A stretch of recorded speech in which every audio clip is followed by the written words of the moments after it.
Nah, hanya kalau ada 163 seharusnya ada jumlah populasi juga. Berapa jumlah populasinya? 275, Prof. 175. 275. 275. Ya, Nah, itu yang tidak ada di tertulis tuh. iya. Ya, harusnya tertulis itu supaya bisa kelihatan sejak seberapa besar katanya itu 163 dari 235. Oke, cara penarikan sampelnya menggunakan apa? Systematic random sampling. Jadi menggunakan daftar atau menggunakan apa? Penarikan sampelnya, dia pertama dicari besar ukuran sampelnya menggunakan rumus Lovin, kemudian untuk tiap kelasnya diperoleh berdasarkan teknik systematic random sampling. Oke. Nah, ini pengambilan datanya langsung atau tidak, offline maksud saya, atau online? Offline, Prof. Offline, jadi langsung di sekolah? Iya, Prof. Karena kebetulan sekolahnya naik sekolah. Jadi ini sampelnya berada di semua kelas, begitu? Iya, Prof. Ada berapa kelasnya? 9. Oh iya.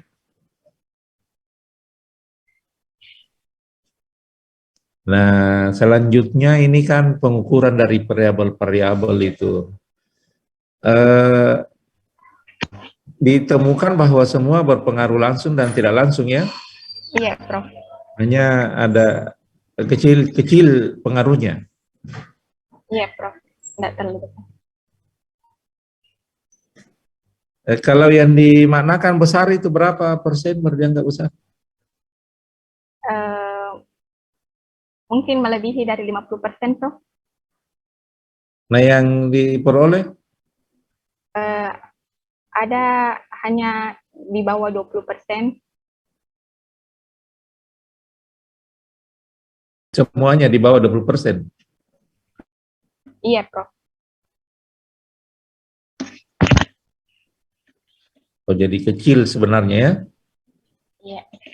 Nah, ini kira-kira apa yang berpengaruh yang besar? Karena ini kan dari semua variabelnya yang disebutkan kecil-kecil semua pengaruhnya. Jadi kemungkinannya apa yang berpengaruh besar? Untuk variabel lainnya belum diteliti, Prof. Jadi yang dijelaskan hanya variabel yang telah diteliti. Saya kan kadang-kadang apa kira-kira diperkirakan kan maksud saya, bukan yang belum diteliti itu. Jadi apa kemungkinannya itu yang mungkin berpengaruh besar?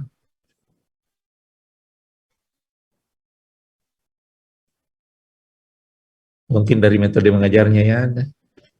Oh iya, Prof. Ya, dari strategi Strategi mengajarnya. pembelajaran.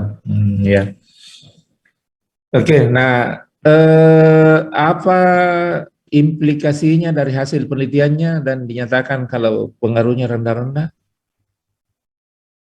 Dia sebagai informasi, Prof, bahwa ternyata untuk variabel yang diteliti untuk siswa di sekolah itu masih rendah. Jadi untuk gurunya dia bisa dipertimbangkan lagi bahwa ternyata misalnya regulasi diri siswanya ini rendah. Jadi bisa dicari lagi alternatif-alternatif sehingga hasil belajarnya nanti bisa meningkat.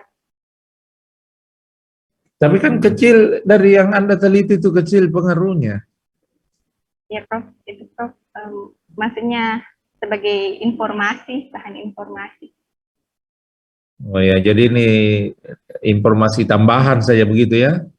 Ya, Yang mungkin menunjang, yang bisa menunjang. Karena bukan itu dari faktornya yang besar pengaruhnya. Tapi jelas ada dari situ ya yang mempengaruhi prestasi belajarnya. ya, Prof. Ya, seperti saya katakan sedikit saja dari saya. Begitu dari saya, Ibu Ruli. Ya, terima kasih, Prof. Ya, terima kasih banyak, Prof. Ya, sama-sama. Ya. Pak Bernard, apa Bapak dulu ada saran Pak? Atau Oke, dari saya adik-adik? dulu atau adik-adik mahasiswa dulu? Terserah, saya duluan atau mahasiswa Oh dulu. ya, baik. Makasih banyak Pak Bernard. Bapak Ibu, ya, atau adik-adik mahasiswa,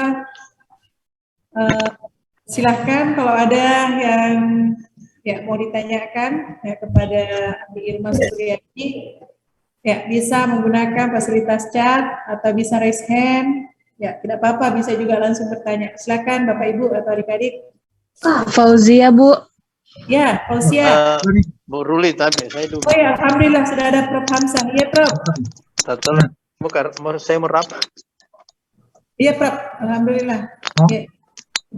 Iya, sedikit saja ini. Siap, Saya lihat Prof. Iya. bagus ya. Ini lumayan karena dua variabel endogennya ya. Dimasak gimana? Variabel eksogennya ada 3. Intervening 1 ya. Itu ya Bu Andi Irma ya. Iya, Prof. Oke, sedikit saja umum, yang lain sudah bagus. Yang pertama, rumusan masalahnya. Itu terlanjur juga Anda analisis. Coba dirumuskan lagi 2 tambah 2. Hubungan langsung dari X4 ke Y1 dan Y2. Toh sudah ada jawabannya juga. Iya, Prof. Jadi ditambah rumusan masalahnya 2 di. Iya, Prof.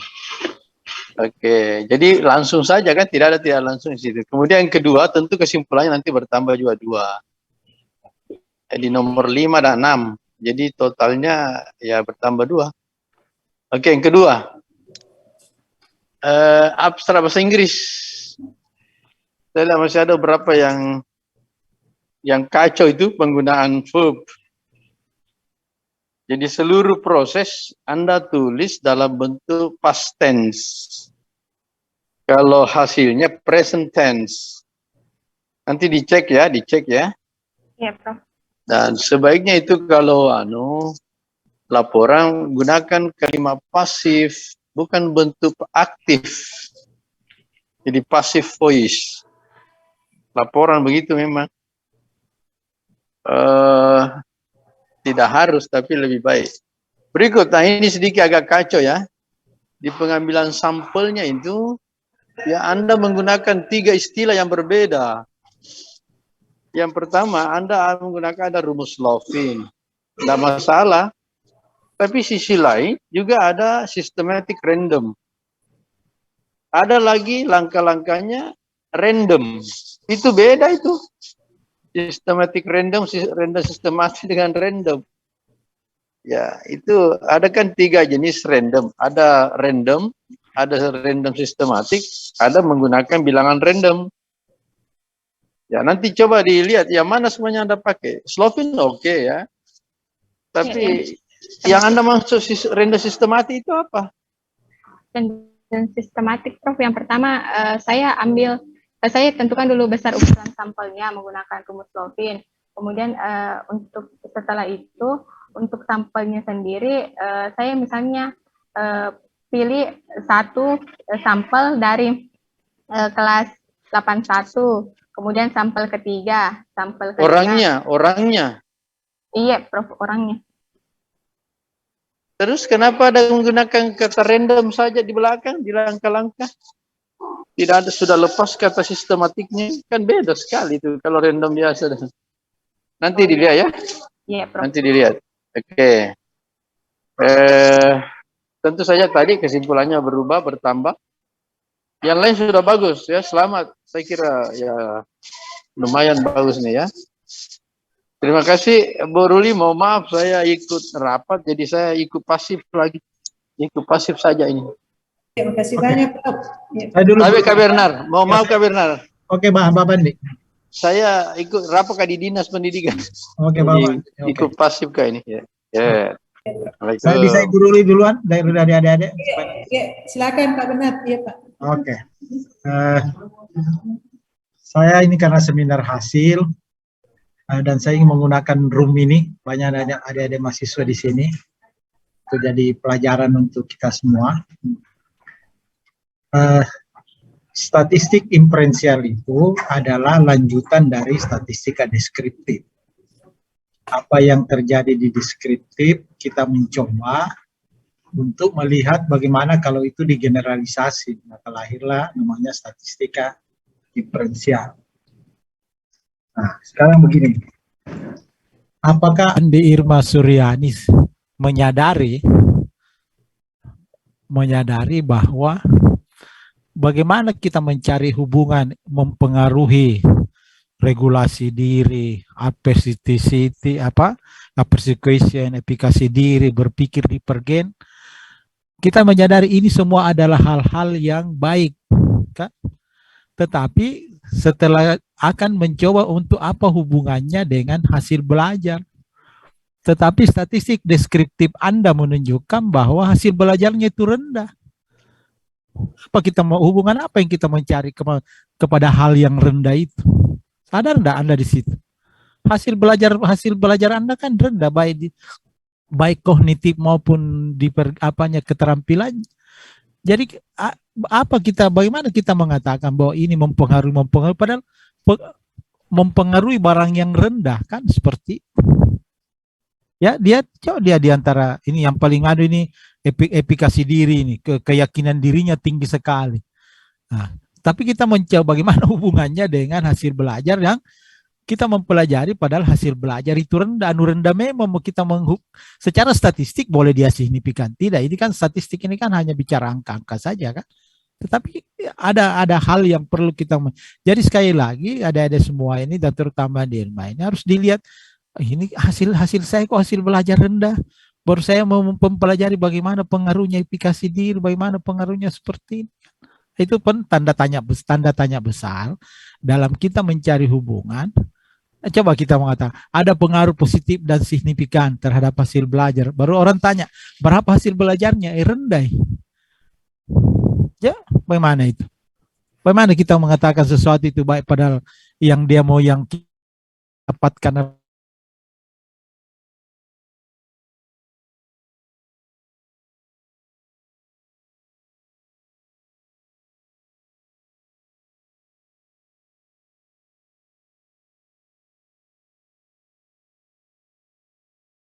kasih dirinya dalam kategori tinggi, artinya memang anak-anak ini punya keyakinan diri yang kita mengekspos faktor.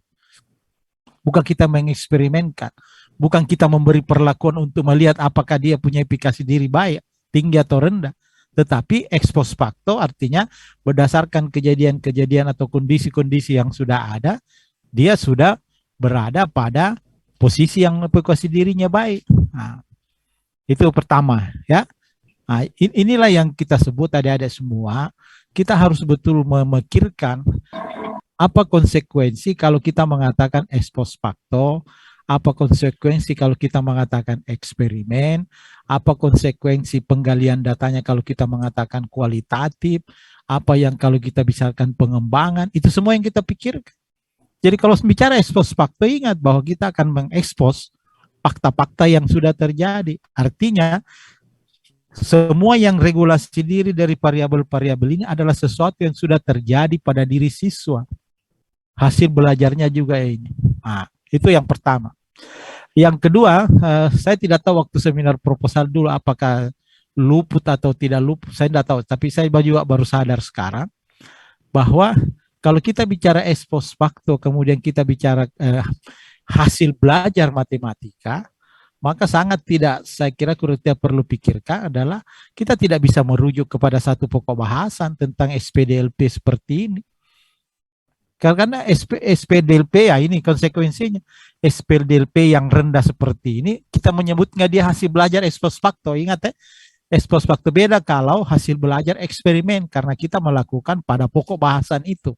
Itu kalau eksperimen, saya mengatakan pada saat saya mengajar materi yang saya bahas adalah SPDLP. Apakah betul SPDLP ini ya? Iya, ada SPDLP berarti betul karena itu yang saya eksperimenkan. Tapi kalau saya bicara expose factor, hasil belajar expose factor bukan SPDLP, hasil belajar sebelum. Ya, jadi kalau misalkan dia sebelum di semester kelas 8, semester 2, berarti yang kita menganggap hasil belajar siswa SMP ini adalah hasil belajar mulai dari kelas 1 sampai semester 1 kelas 8. Itulah hasil belajar expose factornya. bukan hasil belajar eksperimen. Karena eksperimen memang merujuk kepada satu materi apa yang kita bahas pada saat kita mengeksperimenkan. Ya, itu dua ini karena seminar hasil saya ingin menjadi terserah nanti bagaimana nanti di dalam apa namanya karena ada hasil sehingga ada yang kita kritisi seperti ini ya. Ada yang saya sudah tidak ingin menanggapi tadi Prof. Hamzah sudah mengingatkan berkaitan dengan pengaruh langsung, pengaruh tidak langsung seperti itu. Nah itu jadi konsen saya di situ. Jadi ini. Nah sekarang berikutnya saya ingat tadi yang biar saya lompat-lompat saja. Kalau orang bicara pembahasan, bukan bicara tentang tadi di kau punya PPT ini 0,05 sehingga dia berpengaruh signifikan, tidak di situ. Namanya itu bukan pembahasan, itu hasil. Yang kita sebut pembahasan adalah kalau Anda menyebut mengatur diri itu berpengaruh signifikan, yang kita bahas apa indikator dari mengatur diri, apa yang terjadi pada diri siswa mengatur diri itu sehingga dia bisa mempengaruhi, memberi dampak kepada hasil belajar baik kognitif maupun keterampilan. Bukan angka-angkanya disebut di situ. Ini 0,0 lebih kecil dari 0,05 sehingga dia signifikan. Itu bukan pembahasan. Itu bagian dari hasil. Yang sekali lagi yang kita sebut dari situ apa yang terjadi atau apa yang menyebabkan orang yang punya regulasi diri yang baik bisa memberi itu. Nah, disitulah dibahas indikator-indikator apa yang saudara pakai dalam regulasi diri. Semuanya di sini harus positif. Itu. Jadi sekali lagi ya, jadi saya karena ini mumpung seminar hasil sehingga betul-betul saya mencoba mengkritisi ini. Sekarang saya senangin karena banyak di sini yang dengar. Nah, sekarang berikutnya. Nah, sekarang Anda memasukkan variabel berkaitan dengan berpikir divergen. Artinya berpikir divergen itu adalah berpikir orang divergen itu maksudnya banyak kemungkinan bisa A, bisa B, bisa C. Tetapi ada muncul mulai tetapinya. Soal yang saudara bikin di SPDLP tidak ada tantangan divergennya di situ. Coba saudara buka soal baik soal multiple choice maupun soal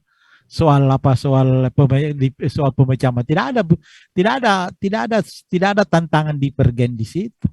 Jadi kemampuan divergen ini ditempel saja karena setelah kita lihat soalnya tidak ada tantangan divergen itu. Soal saya baca soal keterampilan itu tidak ada tantangan divergen itu. Ya apa nih tantangan divergennya? Artinya kita membawa ternyata siswa boleh melakukan ini, boleh melakukan. Soal yang saudara bikin tidak ada boleh melakukan ini, boleh melakukan ini. Karena hanya saudara tanyakan di situ berapa X, berapa Y kan? Di soal yang saudara bikin tidak mengatakan bagaimana jika ini. Itu baru artinya kita mulai tantang divergennya. Soal yang saudara bikin berkaitan SPDLP, soal yang semuanya soal yang jadi apa yang saya mau bilang, variabel divergeni berpikir divergeni yang Anda jadikan intervening yaitu melalui efikasi diri adversity equation melalui divergen ini sepertinya tidak ada. Saya punya kemampuan divergen yang tinggi tapi setelah saya mau mengerjakan soal tidak ada gunanya karena saya berhadapan dengan soal yang tidak ditantang kemampuan berpikir divergen saya. Nah itu seperti itu ya. Jadi saudara bisa kesanggah kalau saya salah ya.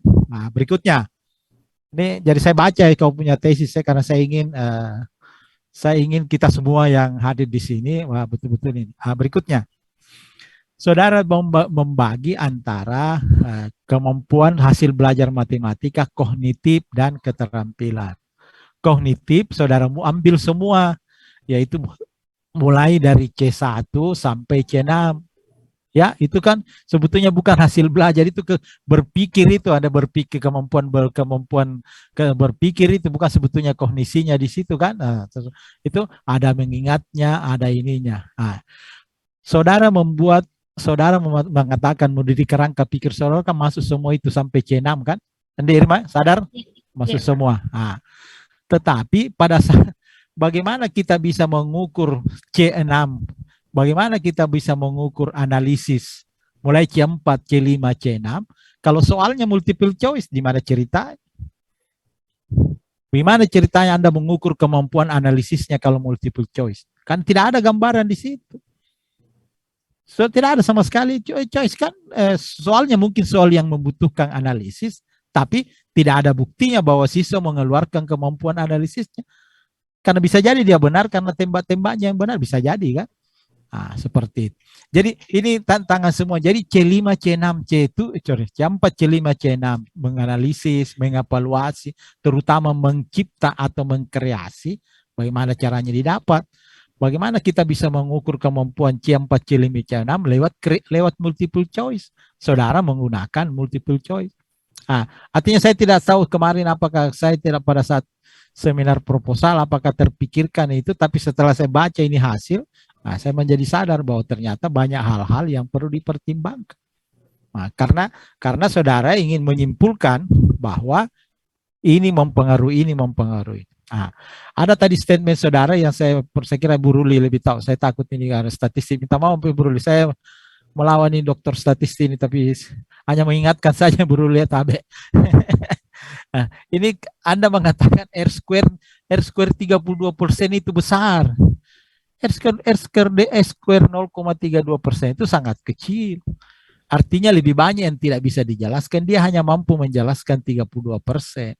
Berarti sebetulnya, jadi kalau kita mau jujur secara matematika, Bu Ruli pasti tahu ini bahwa R square yang saudara dapatkan di sini adalah R square yang relatif kecil karena di bawah yang biasanya R square itu Bu Ruli ya, yang biasa pernah saya baca itu sekitar di atas 75, 0,75 baru kita mengatakan bahwa variabel-variabel ini betul-betul mampu menjelaskan variabel-variabel independen kita ini 75% bisa menjelaskan variabel dependen seperti biasanya ada buku saya baca.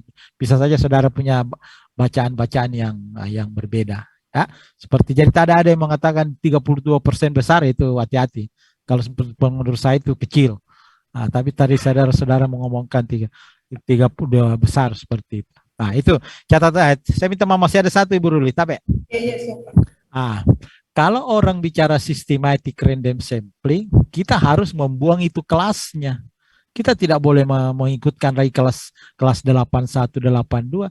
Jadi menurut saya, kalau tadi kan Slopin di antara 9 kelas, Slopin itu jadi ada statement Korobana, bukan sistematik dengan 163 siswa, bukan sistematik yang menentukan 163, tapi Slopin yang 163 itu dipilih secara sistematik. Kamu ganti kalimatmu itu. Bukan sistematik yang memilih 163, tapi Slopin yang memilih 163, sistematik yang menentukan mana orangnya. Pada saat kita mensistematikkan, berarti kita harus membuat sekat-sekat kelas lagi. Jadi sudah tidak ada lagi kelas 81, 82, 83. Jadi pokoknya di situ walaupun barangkali secara angka benar itu 18 orang, sekian, tidak ada masalah. Tetapi tidak boleh kita menyatakan 18. Pokoknya dengan sekian ditemukanlah siswa seperti ini. Nah, jadi kita, kalau saya jangan ada lagi sekat-sekat kelas. Karena kalau ada sekat-sekat kelas, maka kita yang namanya sampling, bisa berarti ada klasternya dong karena ada kelasnya ikut. Padahal saudara kan tidak klaster. Saudara sistematik semuanya, berarti saudara tidak ada lagi sekat-sekat kelas di pemilihan sampel, tapi saudara adalah membuat satu daftar panjang khusus untuk kelas 8, 100 berapa orang itu, kemudian saudara pilih 163 orang. Itu kasih secara sistematik random sampling. Nah, jadi saya kira itu dari saya Bu Ruli ya. Jadi tidak usah dijawab, saya kira ini perlu didiskusikan dan adik-adik semua yang apakah yang sudah seminar atau yang sudah MPD di sini jadi pelajaran buat kita sama-sama ya. Sama-sama betul-betul kita ingin mengatakan bahwa saya memilih expose facto karena saya menyadari saya akan mengekspos fakta-fakta yang sudah terjadi.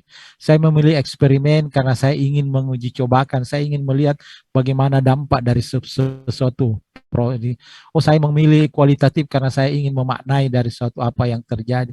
Saya memilih R&D karena saya tertarik untuk mengembangkan sesuatu, apakah itu memperbaiki atau menciptakan yang baru. Seperti itu saja. Nah, sehingga disadari itu ya hasilnya seperti ini. Jadi soal hipotesisnya saya kira saya tidak berani ada Bu Ruli yang lebih pasti lebih teliti lah dalam apa namanya seperti. Tapi makanya saya tidak banyak berapa soal statistiknya. Saya mencoba memberi wawasan kepada kita semua, adik-adik semua, terutama di Irma berkaitan dengan hasil ini. Dipikirkan itu.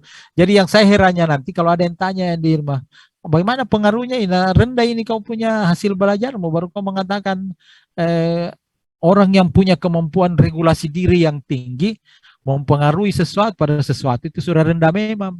Ini bukan salah benar ya, ini bukan salah benar. Hanya tantangan kita menghubung-hubungkan sesuatu. Kita misalkan menghubungkan bahwa bagaimana misalkan kebahagiaan, padahal yang kita tahu bagaimana misalkan rasanya banyak uang kepada orang yang ekonomi lemah. So, sudah ditahu media ekonomi lemah, kemudian kita mencari hubungannya itu, misalnya bagaimana hubungan jalan-jalan ke mall, bagaimana ini, padahal kita tahu yang mau dihubungkan ini adalah orang yang ekonomi lemah. Seperti juga ini, aspesiteri apa segala macam, padahal siswa yang kita hadapi adalah siswa yang hasil belajarnya rendah. Seperti itu. Tapi Ibu Rulis, kan dipikirkan saja nanti kira-kira bagaimana supaya hasil seminar hasil kita ini memberi nilai tambah, dan nanti kalau ujian insya Allah lebih baik lagi lah, supaya kalaupun ini tidak ini ada argumentasinya lah, ada argumentasi yang mengikuti sehingga pertanyaan-pertanyaan yang seperti saya tadi, kalaupun itu terjadi pertanyaan itu sudah ada alasannya. Saya kira terima kasih adik-adik semua. Mohon maaf Andi Irma dan atas masuk. Terima kasih Bu Ruli. Terima kasih banyak Pak Bernard. Ya, alhamdulillah banyak saran tadi ya. Jadi tolong ya nanti. Terima kasih banyak Pak. Data yang sudah ada ya Pak Bernard ya sudah dianalisis. Jadi Andi Irma nanti ini deh ya, argumentasi ya. Jadi betul-betul di pembahasan ya ada argumentasinya, pertama seperti yang digambarkan Pak Bernard tadi ya. Jangan-jangan ya kenapa rendah sekali itu ya itu tadi Andi Irma ya. Ya memang hasil belajarnya kita di situ sudah rendah. Kemudian kita melihat berpikir divergennya, ya. Berpikir kayak orang yang harus mempunyai kemampuan ganda, ya. Sementara hasilnya memang rendah. Ya terima kasih Pak Bernard, terima kasih Prof. Baso. Mohon izin Pak Bernard, saya ini kan ke teman-teman, adik-adik peserta seminar kalau ada yang bertanyakan. Silakan, kalau tidak bertanya ke saya juga boleh, kan Dirma juga boleh. Kalau ada statement tadi saya mau dipertanyakan silakan ya. Ya, alhamdulillah saya juga belajar Pak di sini. Ya, Pak, alhamdulillah. Silakan Bapak Ibu, adik-adik ya peserta seminar. Ya ini menarik ya karena ya silakan Pak. Ya silakan Pak.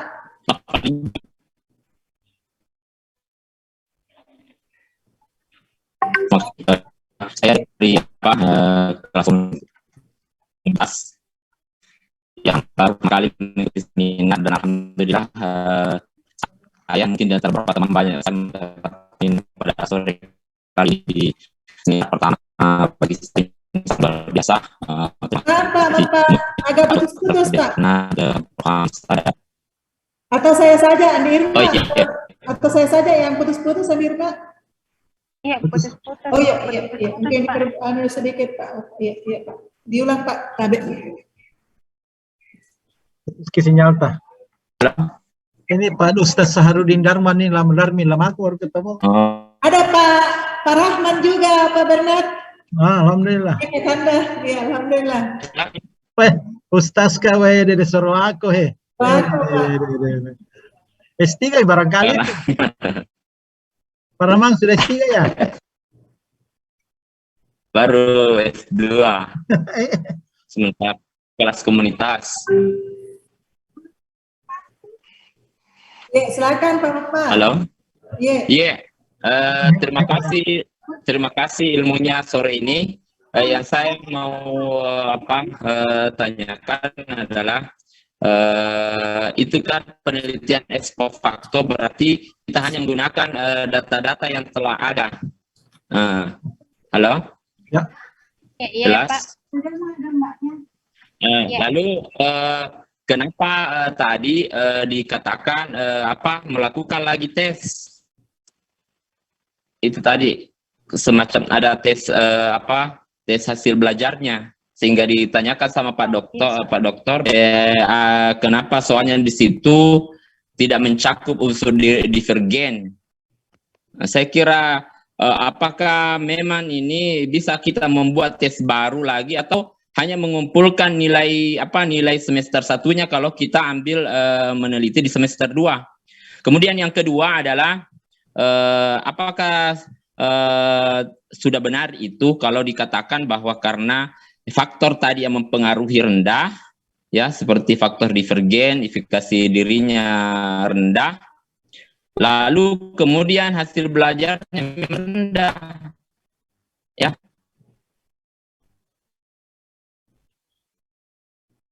Jadi masalah kemungkinan efikasi diri rendah, kemudian yang lain menjadi semua baru belajarnya rendah, makanya harus sekedar maaf. Terima kasih. Yang penting hari ini alhamdulillah saya berterima kasih sekali pada Pak Dokter yang banyak memberikan ilmu kepada saya hari ini. Terima kasih. Ya, makasih banyak Pak. Andi Irma, bisa ini di Irma yang pertama tadi ya tentang expose faktor ya.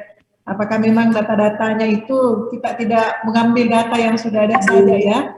Kenapa harus dibuatkan lagi tes hasil belajar? Kemudian yang kedua, ya, kalau faktor-faktor tadi yang sekiranya di Irma sudah mencatat, ya seperti berpikir divergen rendah, apakah memang juga hasil belajarnya? Ya ada beberapa tadi yang mohon maaf Pak, mudah-mudahan yang di Irma jelas agak kresek-kresek Pak. Ya silakan di Irma. Halo, di Irma. Baiklah, terima kasih atas pertanyaannya. Saya mencoba menjawabnya. Tadi dikatakan bahwa penelitiannya expose faktor mengapa diadakan lagi tes. Nah, sependek pengetahuan saya bahwa expose faktor itu penelitian yang menjelaskan keadaan yang sudah ada.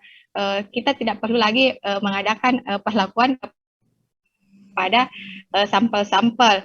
Nah, mengapa diadakan lagi tes? Di sini tes hasil belajar. Di sini saya mengangkat materi SPLDV. Jadi di sini keadaan siswanya dia telah belajar materi SPLDV. Saya memberikan tes untuk mengetahui data-data terkait dengan hasil belajarnya. Itu penelitiannya expose faktor. Karena jika saya mengadakan tes tetapi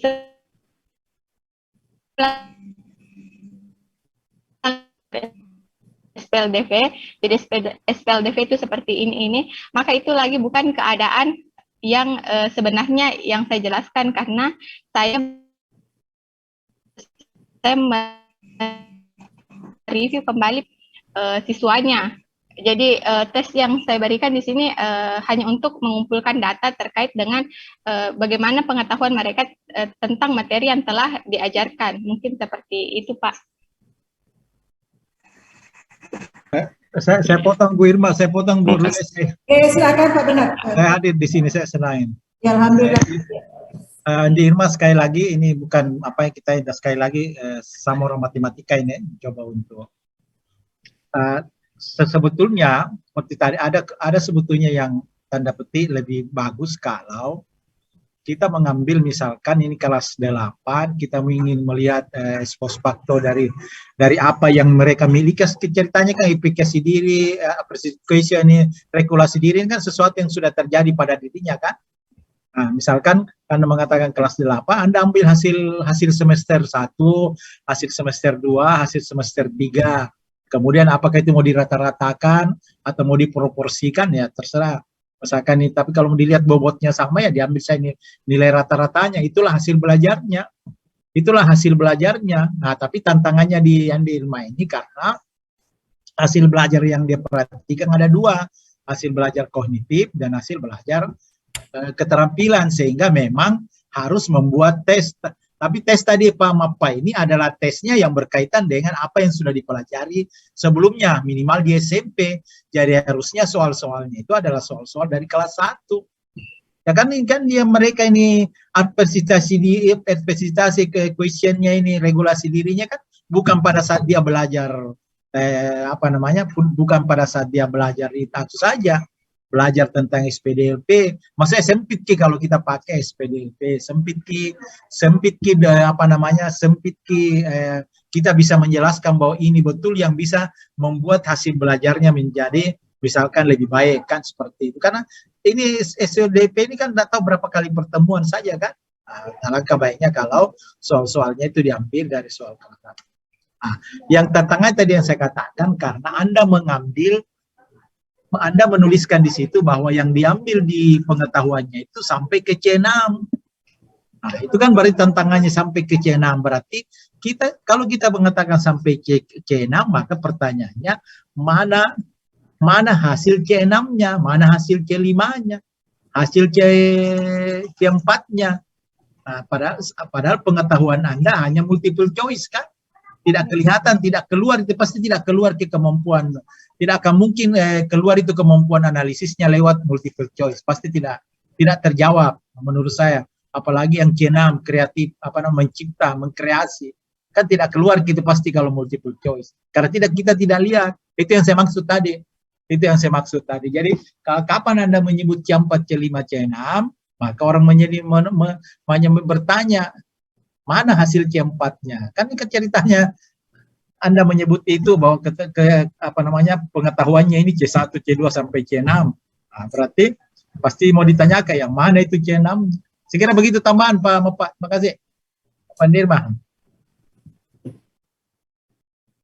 Terima kasih banyak Pak Bernard. Mohon